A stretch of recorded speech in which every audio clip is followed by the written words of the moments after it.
Should I wait 2 minutes? Oh, okay.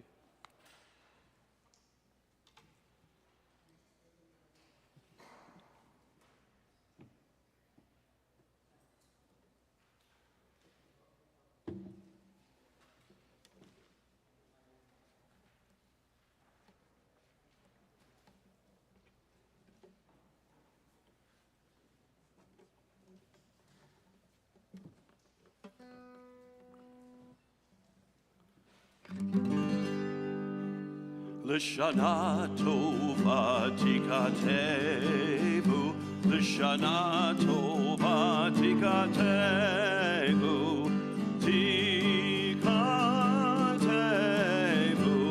veichatemun. This is a melody to wish everyone a good year. It's the year, I think it's 5786. I'm not mistaken. It was just 2025. I don't know what happened. So here it is in English, and this melody runs through our services, our Jewish services at this time of year. You hear this melody repeated quite a bit. A very happy new year, a very happy new year. May you be written in the book for a very happy year. L'shana tova tikatevu, l'shana tova tikatevu, tikatevu, veichatemun.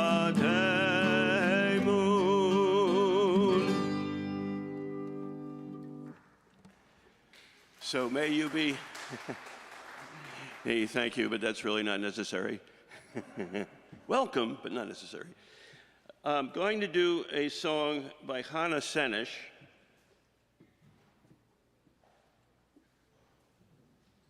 Actually, the song was written by Hannah Senish. It was a poem that was written and set to music by David Sahabi, who was a Yemenite Jew who emigrated to Israel.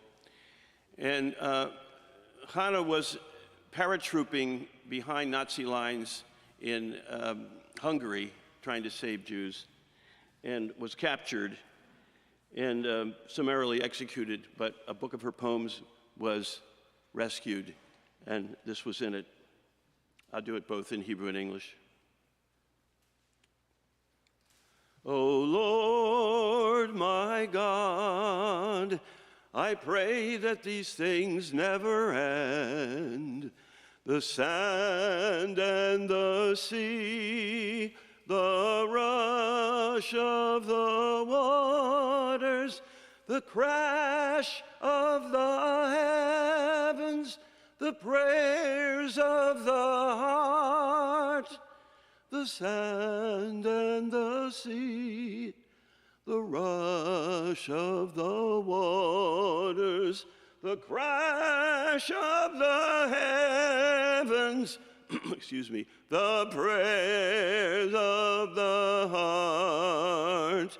Eli, Eli, shelo yigamer leolam, hachol v'hayam, rishru shel hamayim, berak hashamayim, tvilat hadam, hachol v'hayam, rishru shel hamayim, berak hashamayim, tvilat hadam.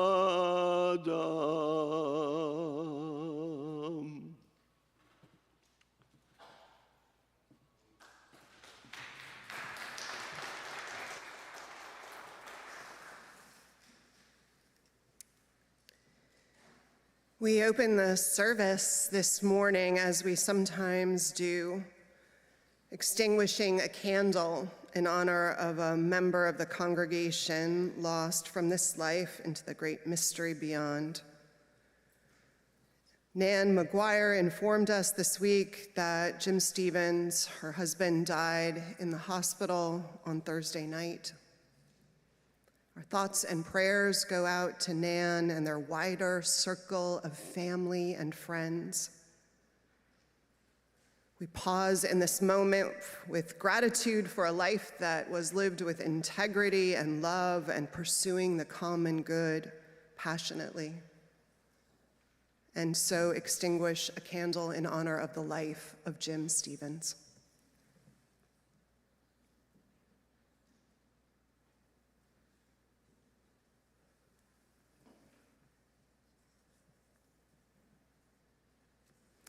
I will let you know when there are details about the celebration of his life.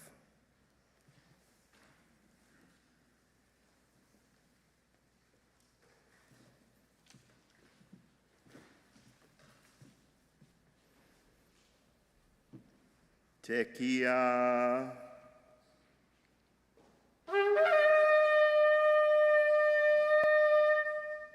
Shevarim.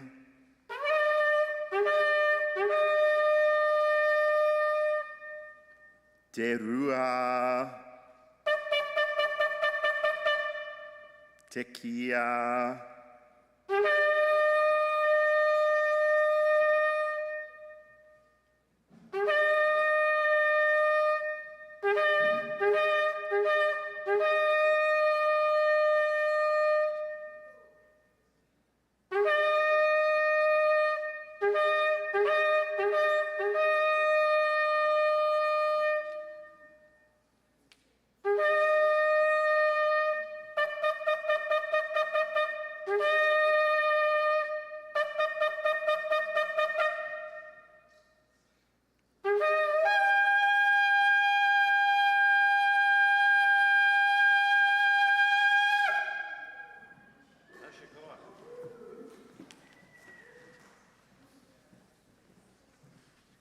Thank you, Bill.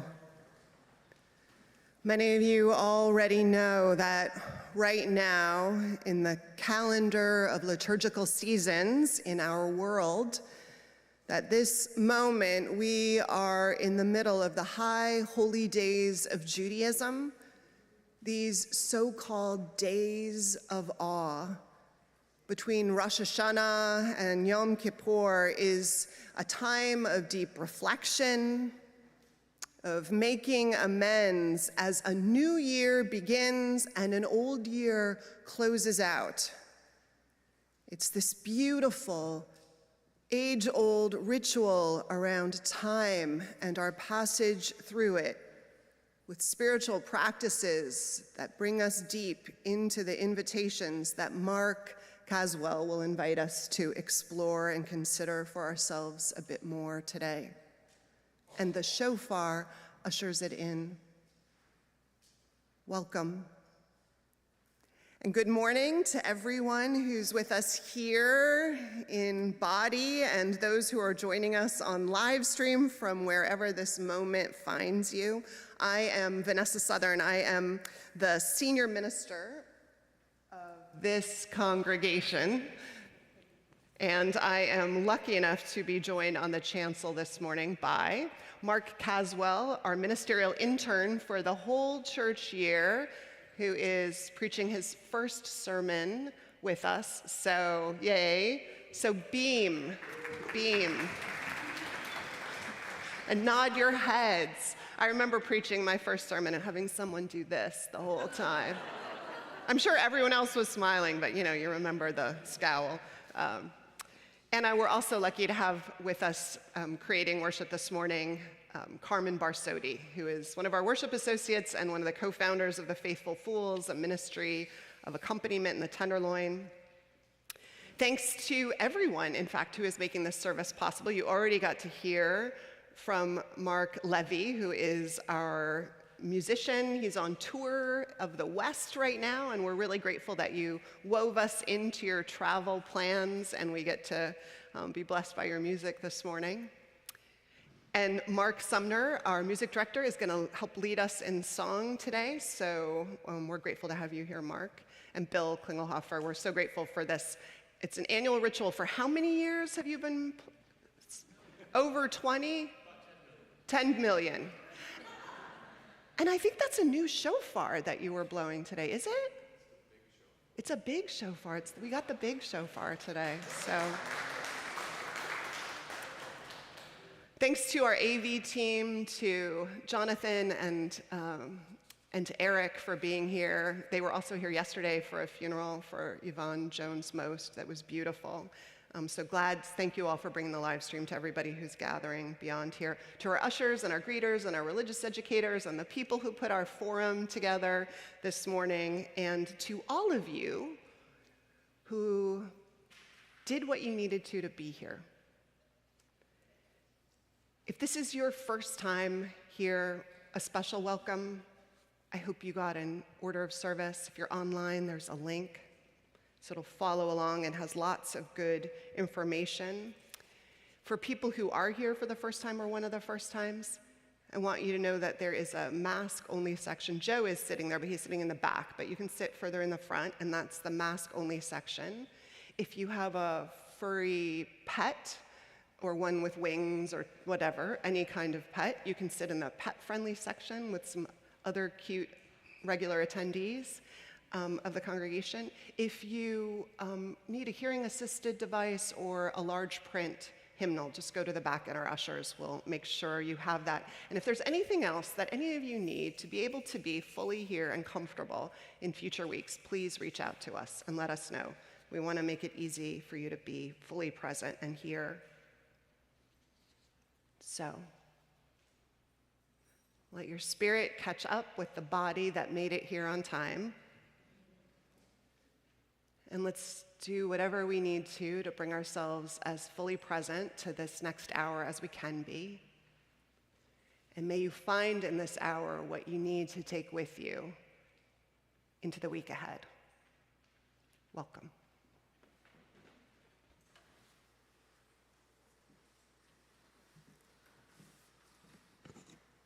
Good morning.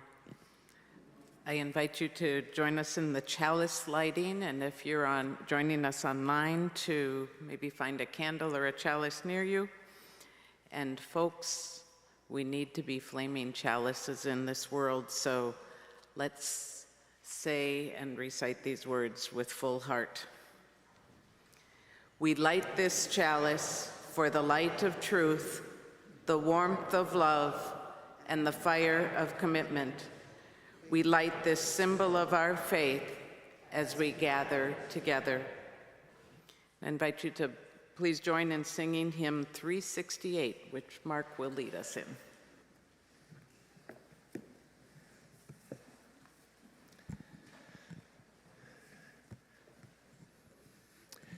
Take a good look at 368 because I'm going to ask you to close the hymnal in a moment.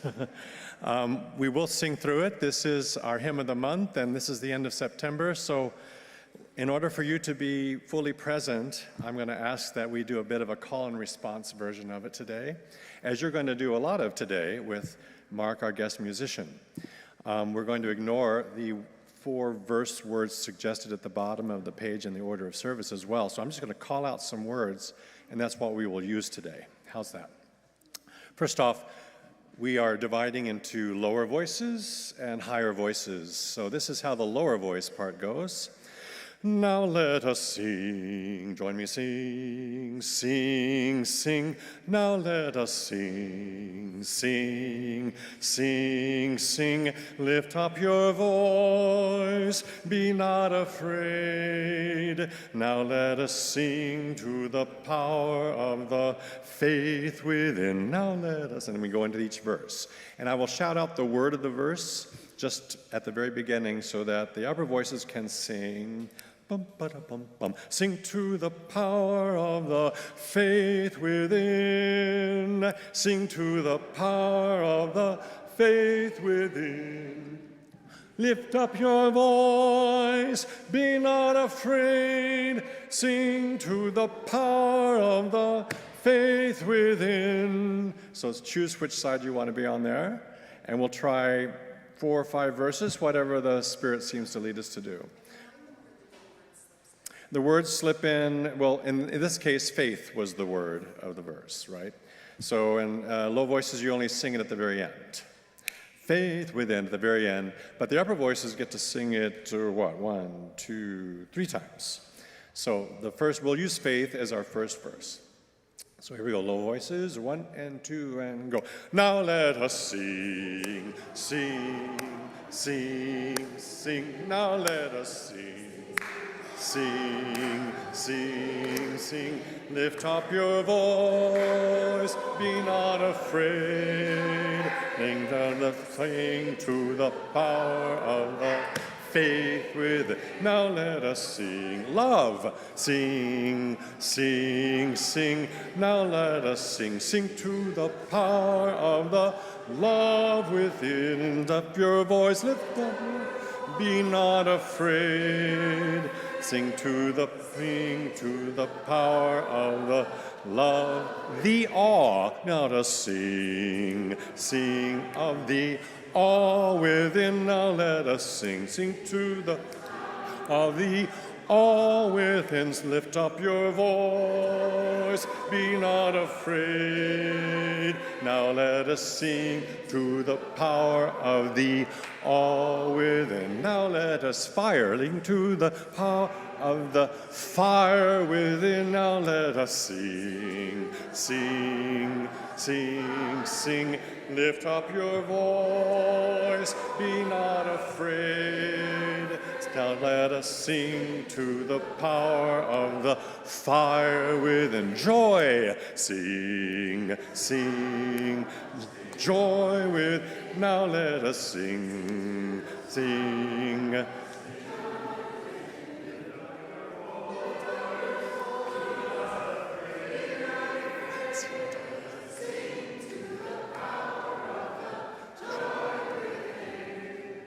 Good. Good job. Thank you.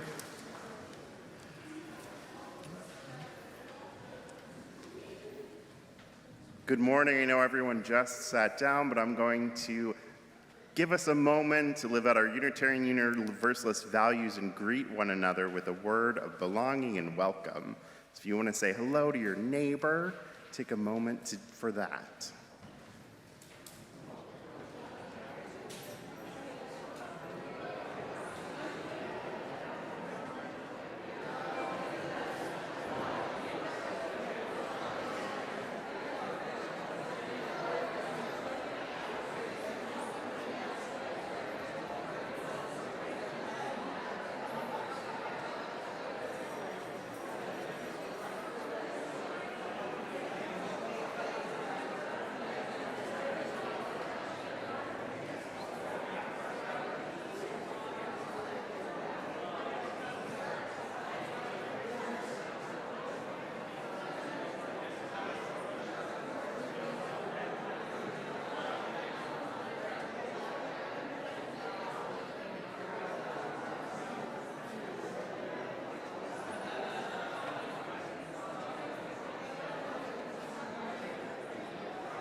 So we have a full Sunday, so I'm going to invite you all back. We have a great reception after service, so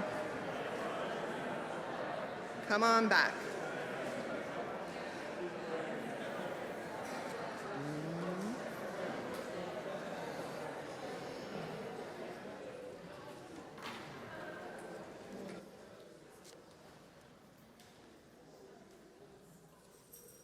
Folks, as you take your seats, I wonder if there's any young people or people who are young at heart who would like to come forward and help me a little bit with our time for all ages. I have a surprise that's here. If maybe someone wants to unveil it, that would be super helpful. Yeah, do you want to? Yeah, a couple seconds. Yeah. Should I unveil it? Do you want to help? Come on, Miles. My name is Mark. Just have to take the other side of this and then pull it forward. Just take that off the front. Oh, what is that? A paint thing, paintbrushes, but they're all together. So what would we call this whole thing? A toolbox, yes, yeah. And a toolbox is great because we keep all of our tools in one place. So if we have a problem, we can go to one place to find all the different tools that we have, right? That's kind of cool, yeah. So sort of in the same way, when we have like a spiritual problem, do you think it's a good idea if we keep all of our spiritual tools in one place? Yeah, that's a good one. Do you have any spiritual tools that you use maybe to cope with things, or when things get tough, what do you do? Calm down and try again. That's a really good one, yeah. Are there any, should we ask if anyone has any other? Does anyone have any other tools that they use? You can just call them out. Meditation. Breathe. Hearing a lot of breathing. Say that one more time. Oh, radical acceptance. Little Tara Brock, right? So just like a toolbox, we can keep all of our spiritual tools in one place so that we don't have to go looking all over the place for any solutions. We have some solutions, right? But the biggest one, I think, is that we don't have to do it alone. We can always ask for help, right? Because sometimes some problems are too big for me. I don't know, are some problems too big for you sometimes? Yeah. Who do you ask? Your dad or your mom? If a problem's too big for them, who do you think they ask? You don't know? I know my parents sometimes go to their minister or a doctor or a teacher if a problem's too big for them. Yeah, that sounds pretty good. I think so too. Sometimes I go to my 12-step sponsor or my friends, or I call my aunts or my uncles or my minister. But it's good that we know we don't have to do it alone, right? Yeah, awesome. Well, thank you, Miles. I appreciate it. Thanks so much for helping us to think about that.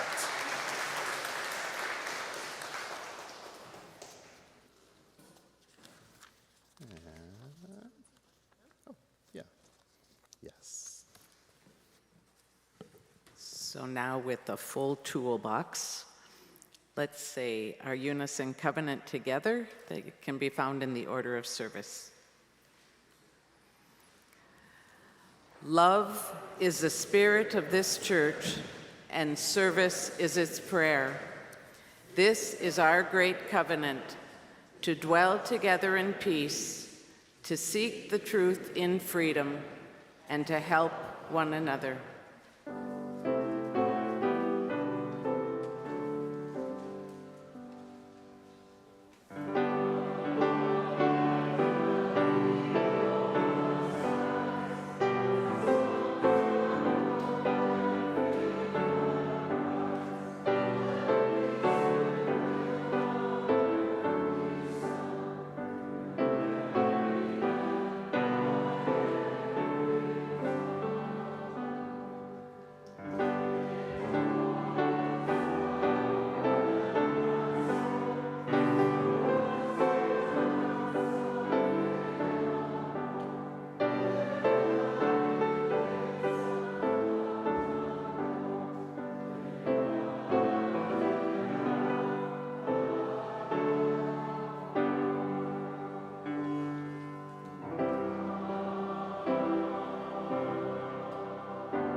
So I was born the third child in a span of 3 years.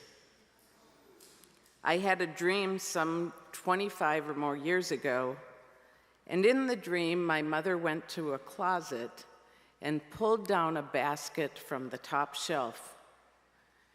And when she looked inside of it, she discovered something that surprised her. I don't remember whether she had an emotional response of glee or dread, but she was surprised. When I told the dream to my spiritual director at the time, she listened intently, and then she asked, "Did your parents plan for you?" My response, I'm sure they didn't. To be young parents with 2 toddlers already within 2 years, I trust they didn't have plans to add another to the mix. But shazam, here I was in a basket. A 3rd child to make room for in the house and in the heart. Though loneliness in the crowd of siblings, 3 more came after me, I will honestly say I never questioned whether I belonged. Deep down at the belly button level, I was one of the clan. Even knowing I was part of the family, it didn't mean I didn't escape those moments in childhood and young adulthood without struggling to feel secure in my place amongst the siblings, to be seen uniquely as Carmen, to get some undivided attention, to be valued. All those very human feelings that arise as we grow more into ourselves. It's amazing to me and informative to realize that despite an experience of unquestionable love and welcome, I still struggled to feel that I belonged. I often reflected on that dream, on that moment when my mother pulled down the basket in her closet and found something in it. I don't know what her process was between discovering of my existence and her acceptance, but I trust that her ability to welcome me, even if unexpected and unplanned for, along with the contrast of experiences of life, feeling excluded at times, or questioning whether I belonged, or whether anyone really cared whether I existed, all of it helped to lay the foundation for my desire and insistence to welcome people, to include people, to notice who is being excluded, and to do the work personally and collectively to be a place of welcome. If I were to name what spiritual technology or practice grounds me in my life to be a place of welcome and presence, I would simply say it is to keep breathing. When necessary, take deep breaths. To be still, to sit in quiet long enough to move beyond feelings of fear, to laugh a bit and throw caution to the wind, to do whatever I need to do to have the inner spaciousness and curiosity to welcome another. And something else I learned from my mother in the dream is the importance of being the one who notices one's arrival and welcomes them in, and simply says, "I'm so glad you've come." And there's something I learned from my mother in real time. She was here visiting me in San Francisco, and I asked her, "Did you plan on having so many children?" And she said, "I guess I never really thought about it. I've thought more in my life of what it would be not to have one of you than I did about having you." That has always stayed with me, for I know that we all belonged.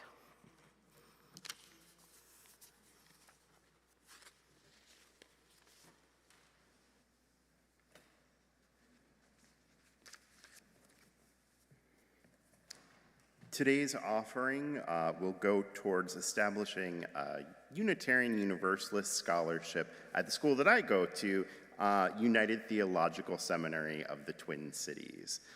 So it's a school where there's all sorts of different liberal tracks that you can take, but mostly that in the time that I've been there, it's a UCC school, and there have been 20 to 50 UU students while I've been there at different times in different tracks, doing chaplaincy or doing D-Min work. But it's a great place sort of just in the middle of the country in Minnesota, spreading liberal religion for everyone.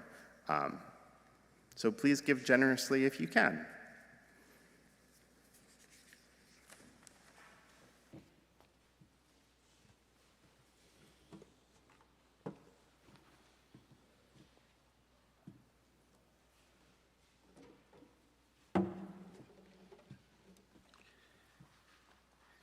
So I bring greetings from Florence Unitarian Universalist Fellowship in Florence, Oregon, where I now live, and I would be there now if I hadn't decided to come south here to San Francisco.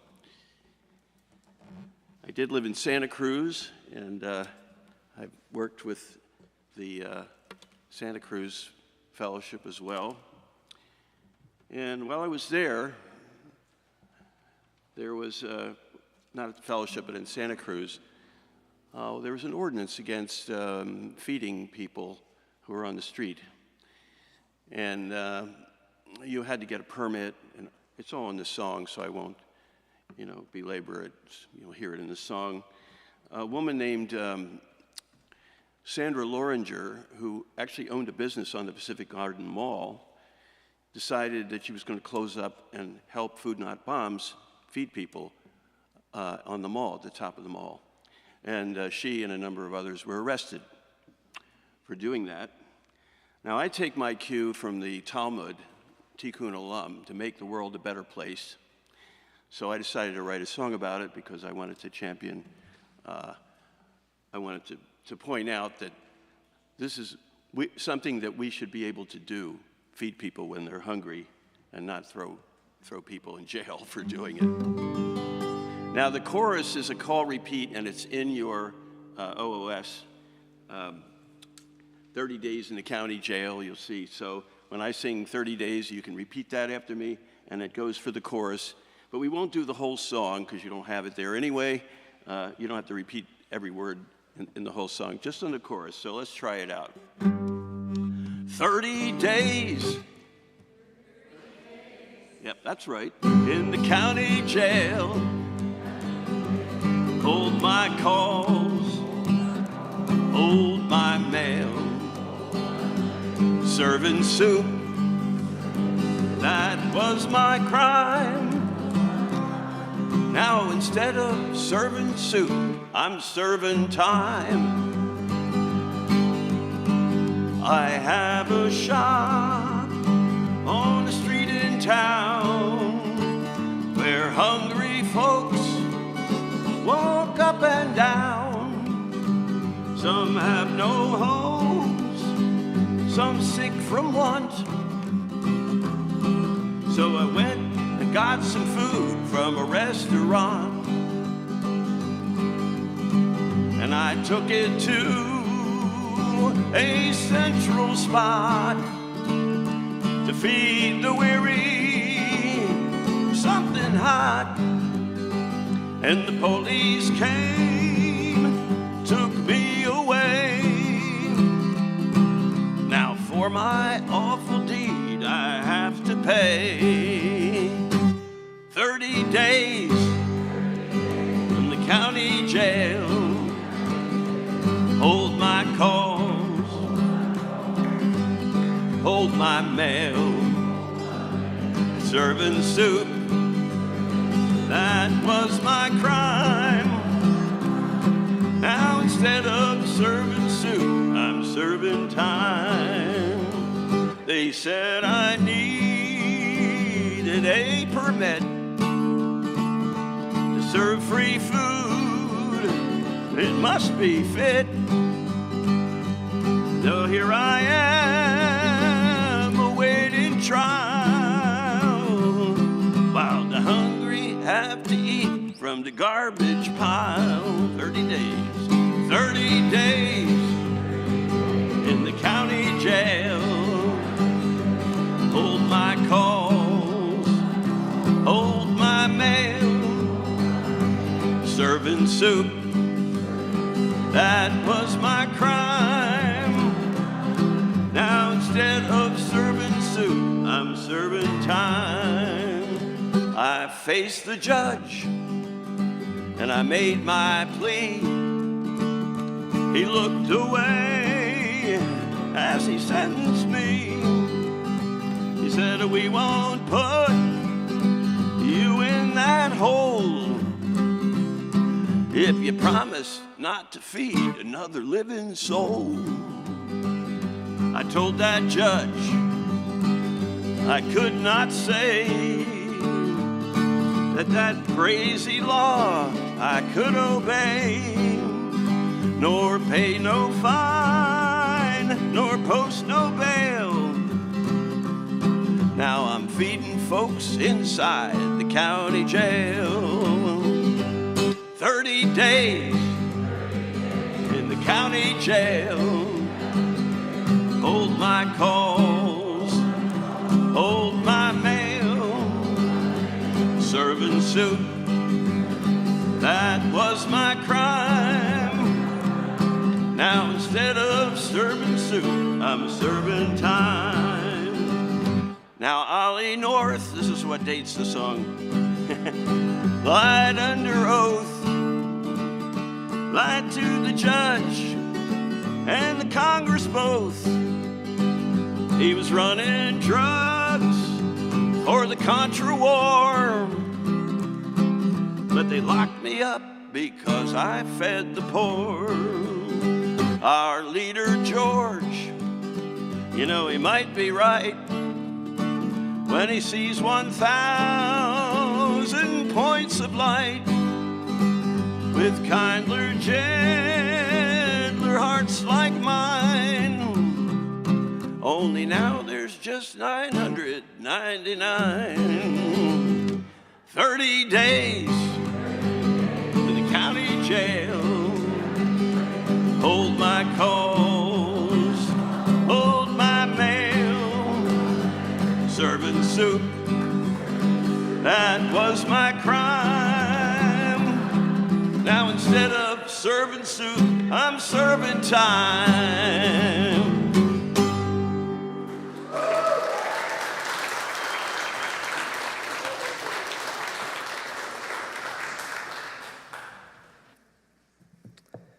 Oh, how we dream of when George was in charge.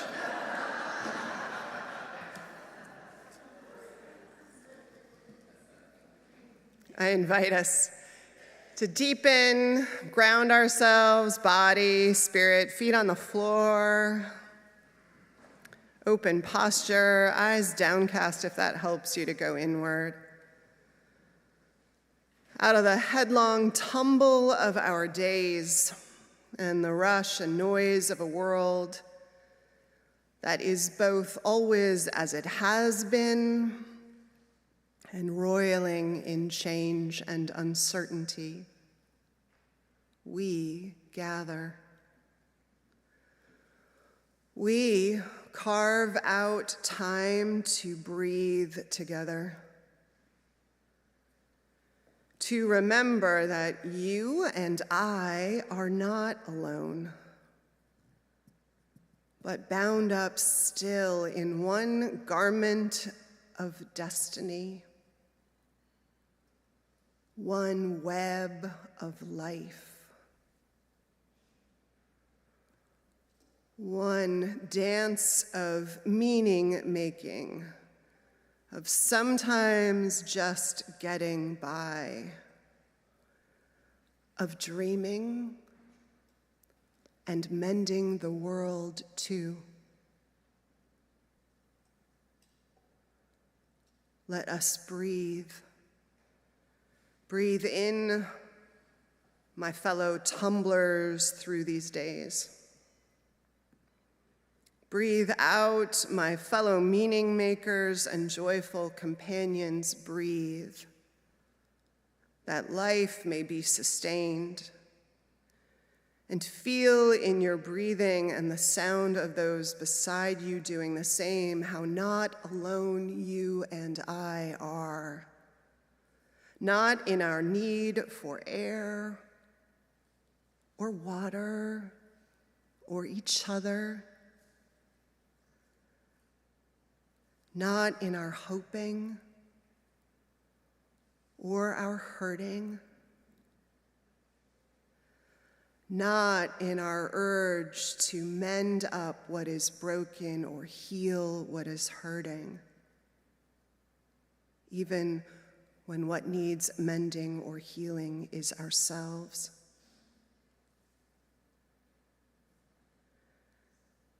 Not alone because through time, human hearts too have been alive to all the same needs, hopes, desires, and work. You and I, part of this human story of becoming and belonging, asking when we are quiet and centered what the world and spirit might require of us, listening for what Spirit might have to teach and offer,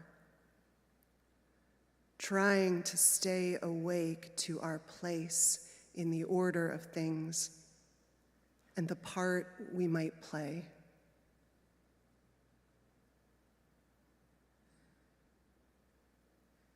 We, part of this ongoing story of becoming and belonging,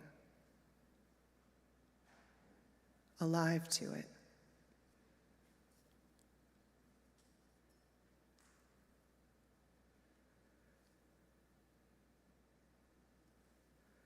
Knowing that joy and grief and so much else is a part of this journey,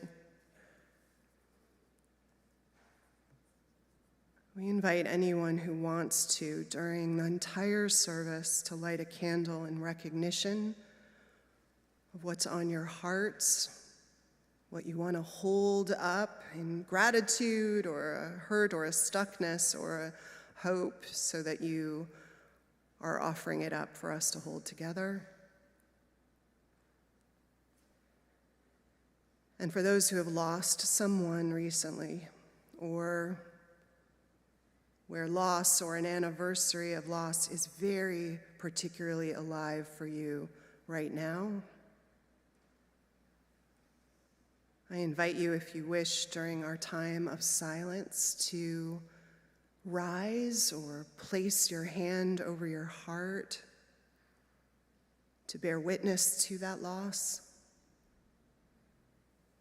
that we can hold it also in prayer and in love.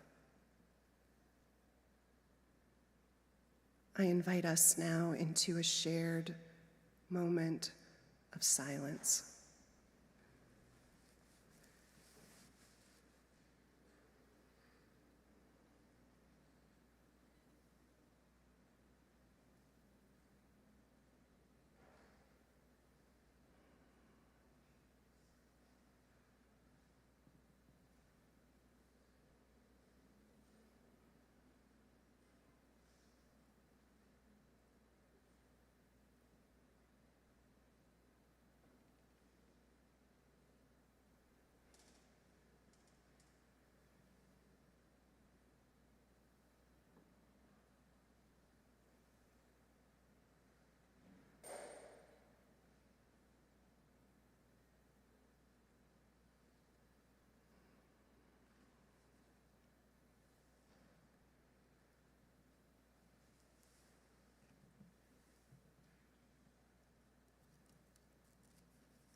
And that tune was to Chadesh Yameinu Kekedem, to lengthen our days as of old, which is also part of our Rosh Hashanah and Yom Kippur service. How many people are familiar with the song, "We Shall Not Be Moved"? Wow, almost everybody. You know, it was an old labor song in the 1930s, and then in the 1950s and 60s, it was adapted to new words to be part of the civil rights movement to reflect that struggle. And I took the liberty of rewriting it for our current situation. And if you know, I'll sing actually the first, the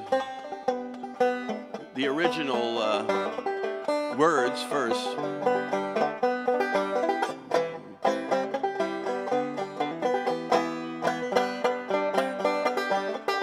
We shall not be moved. We shall not be moved. We shall not be moved, just like a tree planted by the water. We shall not be moved. We shall not be ruled. We shall not be ruled, just like a free people standing united. We shall not be ruled. We will not go back. We will not go back. We will not go back, just like a free people standing united. We will not go back. We're holding on to freedom, holding on to freedom. We shall not be ruled. Holding on to freedom, we shall not be ruled, just like the framers of our Constitution. We shall not be ruled, protecting our democracy. Protecting our democracy, we shall not be ruled. Protecting our democracy, we shall not be ruled, just like the generations before us. We shall not be ruled. All of us together, we shall not be ruled. All of us together, we shall not be ruled, just like a proud people standing united. We shall not be ruled, just like a proud people standing united. We shall not be ruled.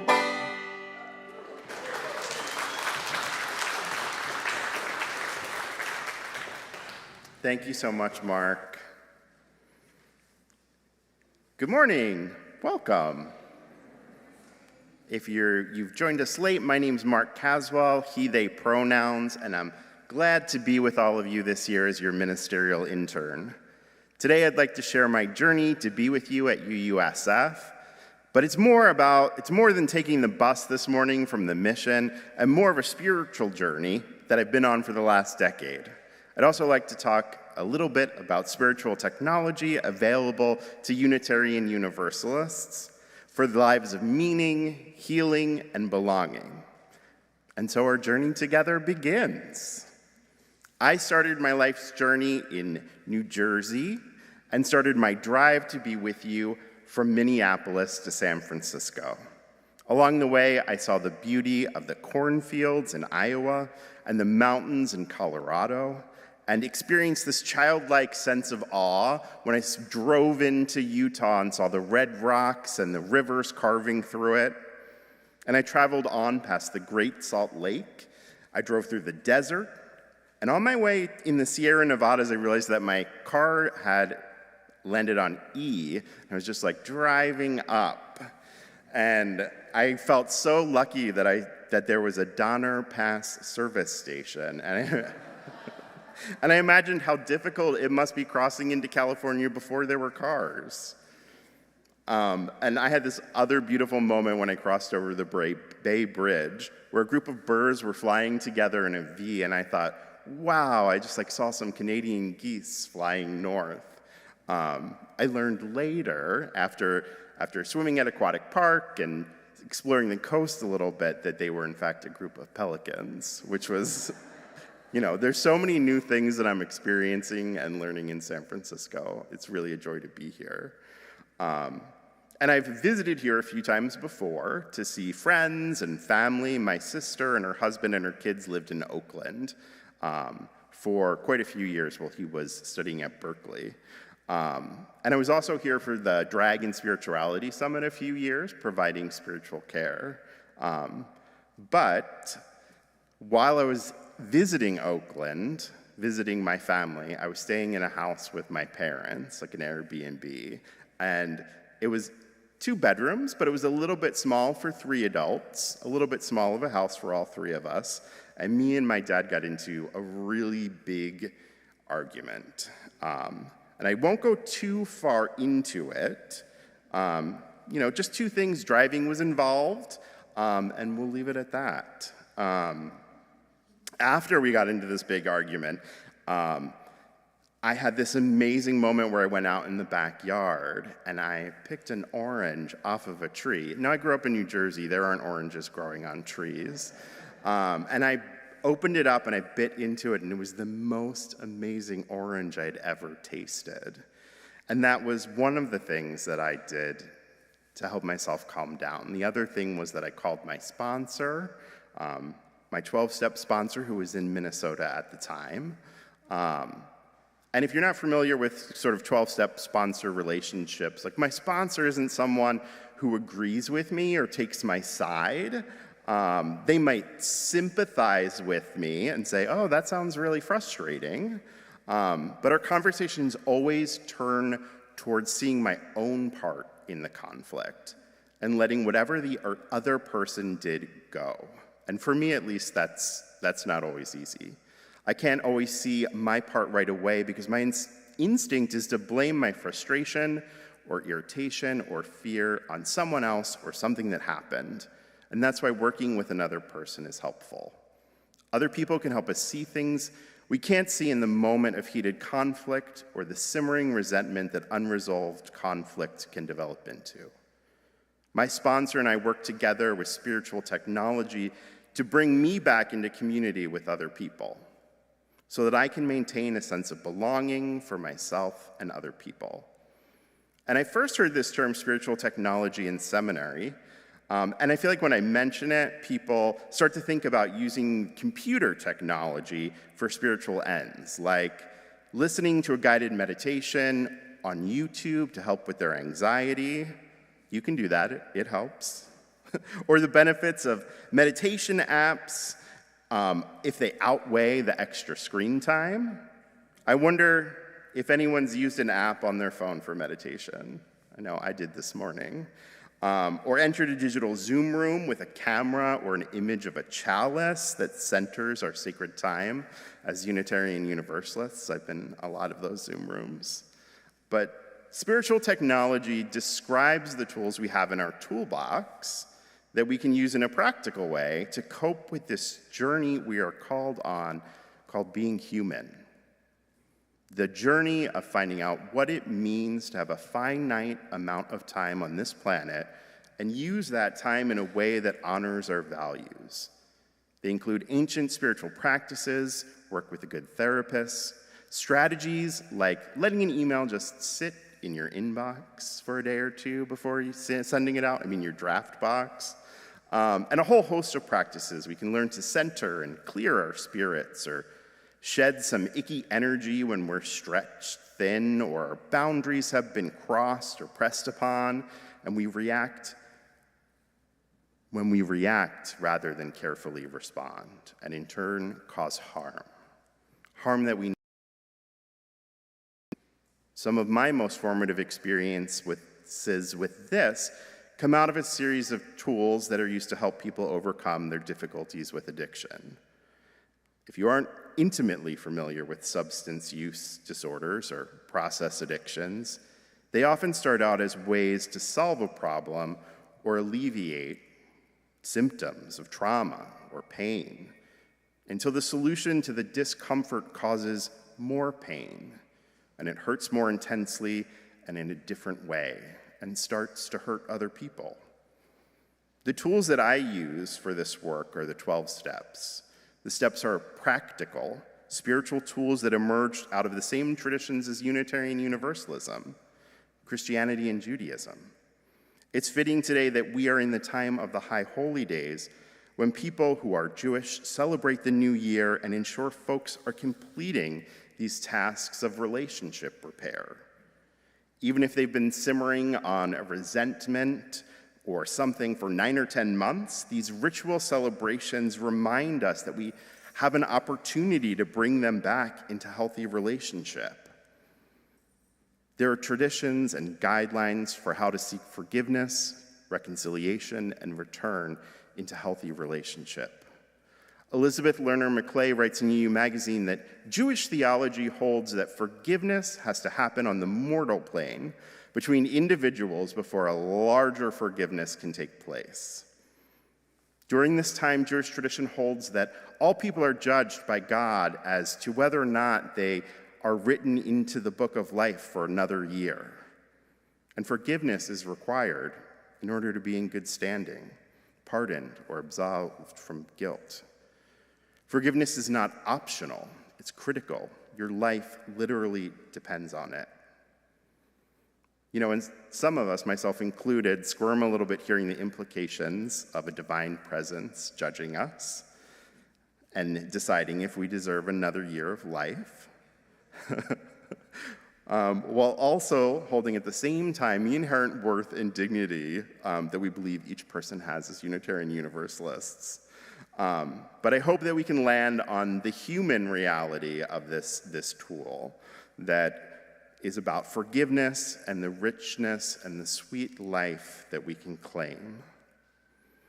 We know it's important that we keep our relationships in good standing so that we can belong, and belonging is part of what's hardwired for humans, and a need that keeps us honest, accountable, and feeds us mind, body, and spirit. Belonging means in part that we're responsible for offering love and welcome to other people, staying open to receive the love and belonging offered back to us. As Unitarian Universalists, we know that we are in an interdependent relationship with each other and the world, and we're called to live out our values, transforming these broken relationships back into community. A place where ideally we feel there's a place for us. It takes practice, and it isn't fun. I mean, who wants to admit that they did something wrong and ask for forgiveness and then try to make it right? I know I didn't when this came up in my first time through the 12 steps. For folks in recovery, this type of relationship repair is called making amends. It sounds scary. And for my own experience, I can name that is profoundly humbling. Not so humbling that you're humiliated, but that you are truly right-sized. Not too big or not too small, but a human in the world with other human beings. And if you have doubts about doing this sort of work, listen to the promise offered by the authors of the Big Book of Alcoholics Anonymous. If we are painstaking about this phase of our development, we will be amazed before we're halfway through. We're going to know a new freedom and a new happiness. We will not regret the past nor wish to shut the door on it. We will comprehend the word serenity, and we will know peace. No matter how far down the scale we have gone, we will see how our experience can benefit others. That feeling of uselessness and self-pity will disappear. We will lose interest in selfish things and gain interest in our fellows. Self-seeking will slip away. Our whole attitude and outlook on life will change. Fear of people and economic insecurity will leave us. We will intuitively know how to handle situations which used to baffle us. We will suddenly realize that God is doing for us what we could not do for ourselves. Are these extravagant promises? We think not. They're being fulfilled among us, sometimes quickly, sometimes slowly. They will always materialize if we work for them. And these beautiful promises are the result of relationship repair. It means going to someone and offering not an apology, not an I'm sorry, but offering, this is what I did. What can I do to make it right? And listening and completing their request, even if it's humbling, as long as it's reasonable and it doesn't cause further harm. And before you run out and start making amends and asking for forgiveness, it's important that you ask yourself, do you want to continue being in relationship with this person? Will reaching out to them cause further harm?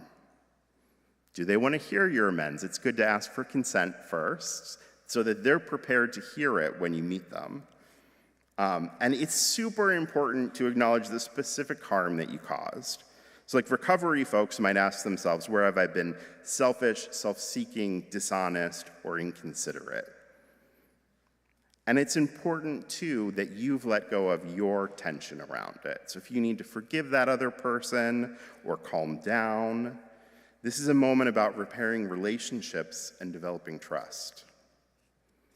You know, and if they're unavailable or they've died, you can write them a letter or do what is called a living amends, which means changing your own behavior so that you're not causing more harm. It could be making a healing donation of your time, your treasure, or your talent. But hopefully what we learn is how to be in community with other people, how our sense of belonging is shaped around healthy relationships. Oh, and to return to the story that I started with, me and my dad in the car in Oakland, I was driving too fast, and at a stop sign, he got out of the car.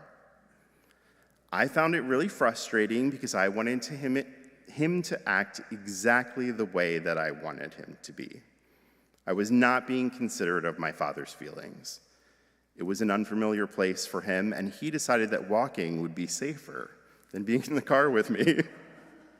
I was embarrassed when my sister called to say that she said, I saw Dad walking along the side of the road. Isn't he supposed to be with you? I can tell you that my sponsor told me I needed to make it right. And there was that orange. Remember that delicious orange? I was strangely and beautifully and gracefully pulled back into belonging with the universe when I tasted that orange. That this tree was producing fruit that I could eat. And I wasn't alone on that Sunday afternoon. I had generously been offered a gift and a reminder of my interdependence with the world. Eventually, with spiritual tools like deep breathing, I prepared to make an amends to my father. I wrote to him and say I had been of his feelings in the car and asked how I could make it right. He was still pretty upset, so I listened, and I listened, and I listened, and I didn't try to fix or change him. And as per his request, I gave him the car keys back until he was ready for me to drive very, very, very slowly for the rest of the visit. And these spiritual tools of relationship repair are available to each of us. So if this is something you're interested in, or you'd like to talk more about it to me, or you want to talk about something else, or find out more about my theology, come and meet with me. I look forward to getting to know each of you. And I just want to remind you that if you're still feeling doubts about the amends, you'll feel better after letting go of that thing that you're holding on to. You can offer forgiveness or listen to someone else's amends. As Unitarian Universalists, we can draw upon the spiritual technology of our ancestors. We can create belonging here in this sanctuary, and we can carry that sense of belonging out into the world. We cannot do it alone, and luckily we do not have to do it alone. We all belong in this world. May it be so. Amen.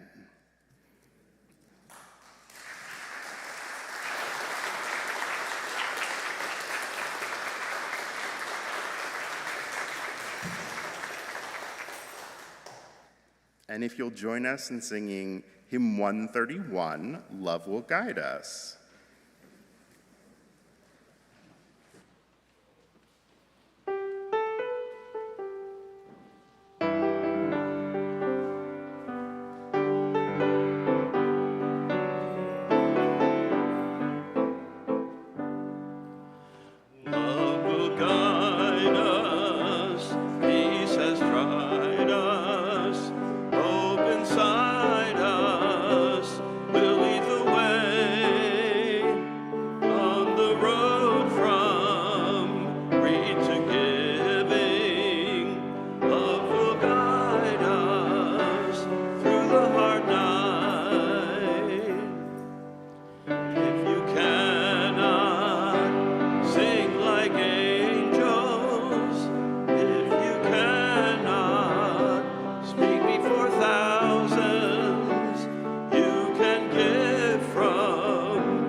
All right.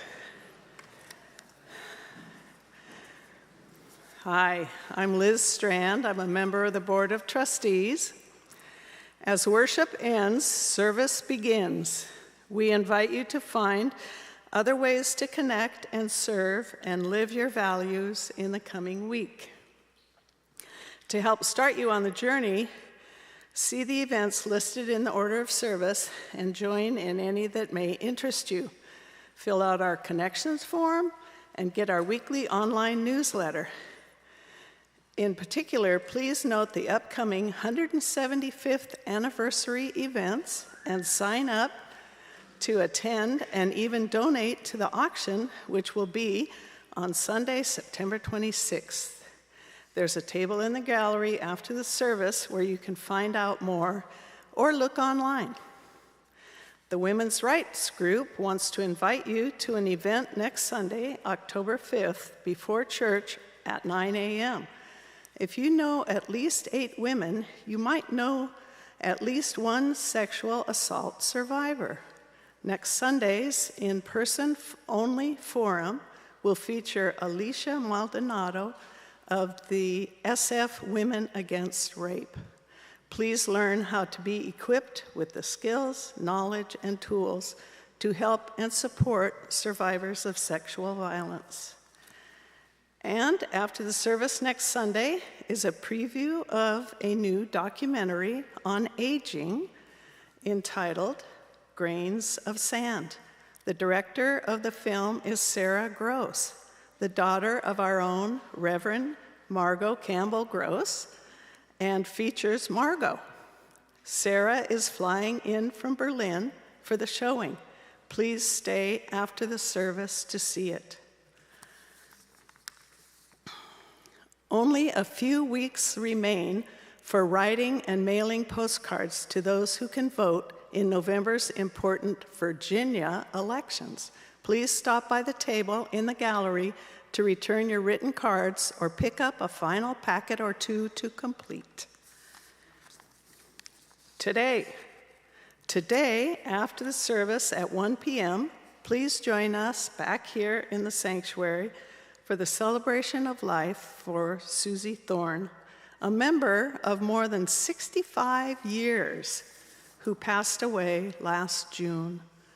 Susie is responsible for building our center and a leading lawyer and philanthropist in the city.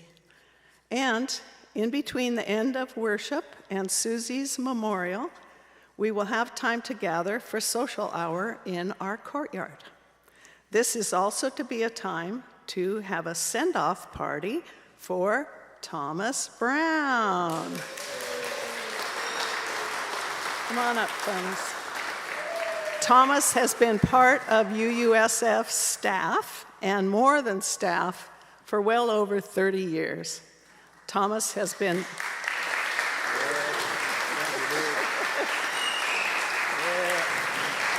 A standing O for Thomas. Right on. A few more words and I'll give it over to you.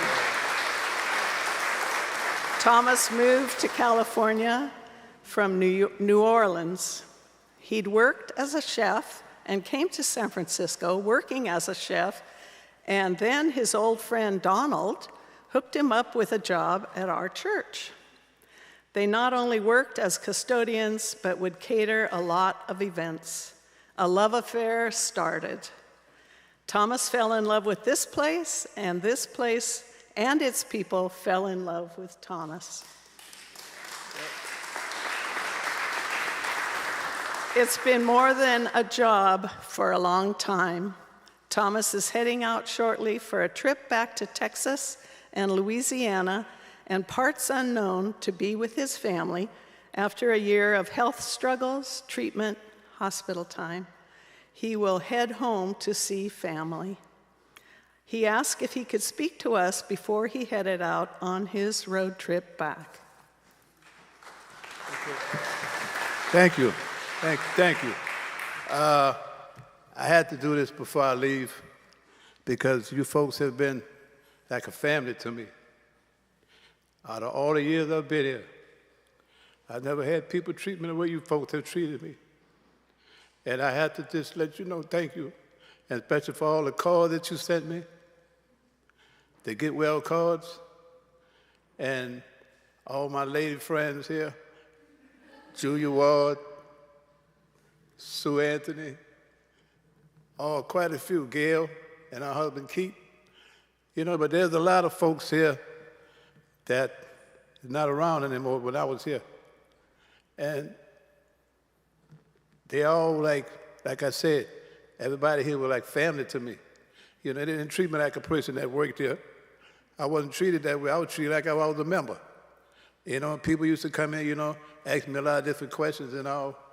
But like, this place here was like my sanctuary. Like, this was a place where I could come and sit down, go sit in the courtyard when nobody was around, and just sit here and just meditate, look up at the stars in the sky, and say, Lord, thank you for bringing me around such wonderful people. And Ms. D, I see you sitting back there, Ms. D, you and David. You know, that was my buddies. But like I say, you know, this place has been my home for the last almost 30-some years. And only thing I could do is say thank you. Thank you for all what you've done for me. And I don't know what more to say, no more than thank you. Because you guys have been great to me. And I'm going to miss you. But I'm going to leave you with this. If things don't go right where I'm going at, I will be back. I'm going to let you know that off the top. I even told my kids that. Even though my daughter, my 2 grandkids are sitting down there, I even told them that.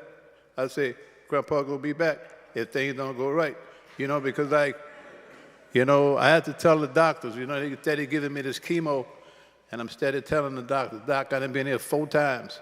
And every time I had to come in here, I had to go back to the emergency room, and they jugging me with all these needles. So it's like, I got to the point to where it's like, it's time for me to stop this because the chemo was not doing me any good. So my daughter, who's down in Texas in Mansville, told me, said, Daddy, we go come get you. We go see what we can do, if they can get you taken care of down here in Houston. I'm one of the MD Anderson. It's supposed to be that's all they specialize in cancer. And that's part of what I have. You know, like I had it almost 20 years ago. And that's why I say, you know, you folks have been like family to me because you stepped up for me. I hadn't even been here that long. But you gathered around me and you brought me back to life. And that's all I can do is say thank you. Thank you from the bottom of my heart. And I'm going to miss all you guys. Thank you.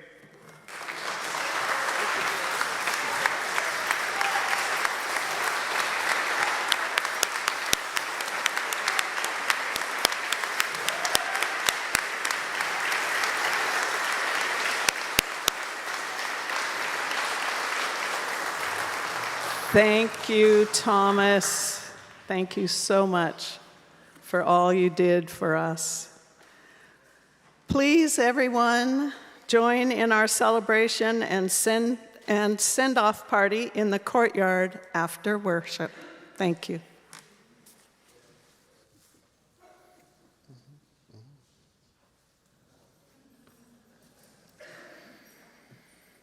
Thank you all. If you'll rise in mind, your body, and spirit, as we close our time together and extinguish the fire of connection that marks this time as sacred.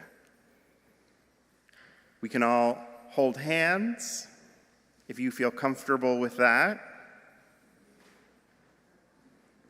Take a moment to hold what this feels like in your body and your heart and your mind.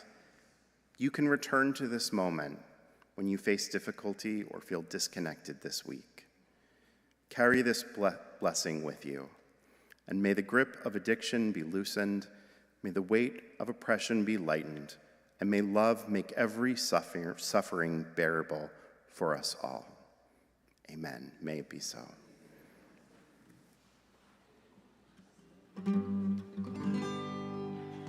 This is a call repeat, and it's in your service. I wrote it in November of 2016, and I feel it even stronger now. It's called Keep the Faith. Keep the faith, keep the faith. Don't lose heart, don't lose heart. Stand up straight and do your part. Stand together, hold the line. The dark will pass, the sun will shine. I can see the storm a-comin'. I can hear the voices rise. Wheels are turning, engines humming. The road ahead before our eyes. Keep the faith. Don't lose heart. Stand up straight and do your part. Stand together, hold the line. The dark will pass, the sun will shine. We are one for peace and justice. We are one for human rights. We are one in the name of freedom, and we will keep aflame those lights. Keep the faith, don't lose heart.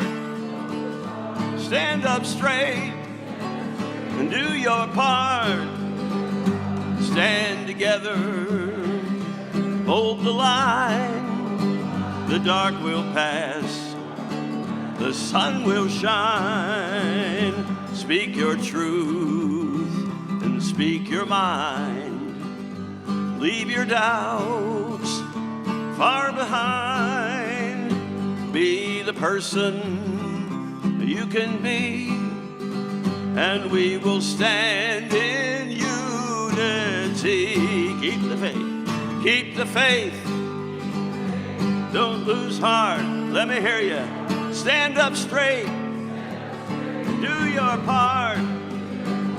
Stand together, hold the line. The dark will pass, the sun will shine. Stand together, hold the line. The dark will pass, the sun will shine. The dark will pass, the sun will shine. The dark will pass, the sun will shine.